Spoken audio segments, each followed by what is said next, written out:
High বন্ধুরা, দেখো আবারও চলে এলাম একটা নতুন রেসিপি নিয়ে। গরমের দিনে তো খুবই উপকারী। তা আজ করব আমি মুগের ডাল দিয়ে পেঁপে দিয়ে।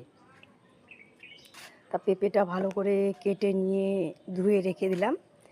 রেখে দিয়ে আমি দেখো মুগের ডালটা ভালো করে ধুয়ে নিয়েছি, যেহেতু আজকে ভাজিনি, মানে শুকনো কড়াইয়ে মুগের ডালটা ভেজে নিইনি, কাঁচা মুগের ডালই আমি ভালো করে ধুয়ে নিয়ে প্রেসারে একটু হালকা করে লবণ দিয়ে দুটো সিটি মেরে নামিয়ে রেখে দিলাম। রেখে দেওয়ার পর কড়াইয়ের মধ্যে আমি অল্প করে জল দিয়ে পেঁপেটা দিয়ে দিয়েছি। দিয়ে পেঁপেটা এদিকে ফুটছিল, ভাপটাও আমার প্রেসার কুকারে ছেড়ে গেল।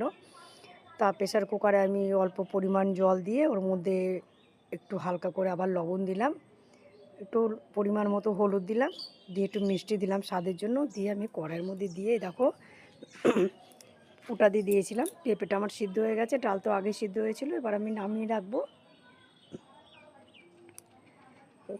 দেখো এবার ডালটা নামিয়ে রেখে দিয়ে আমি কড়াইয়ে তেল দিলাম। তেল দিয়ে লাল সর্ষে আর একটা শুকনো লঙ্কা 3 ফালি করে দিয়ে দিলাম। এবার এটা একটু আমার একটু ভাজা ভাজা হয়ে যাবে, তারপরে আমি ডালটা দিয়ে দেবো। দেখো আমার ভাজা ভাজা হয়ে গেছে, এবার আমি ডালটা দিয়ে দেবো।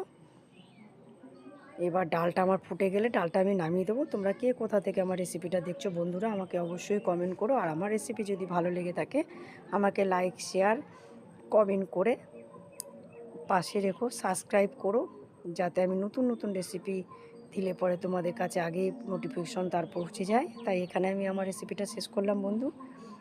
সবাই ভালো থেকো, বাই বাই।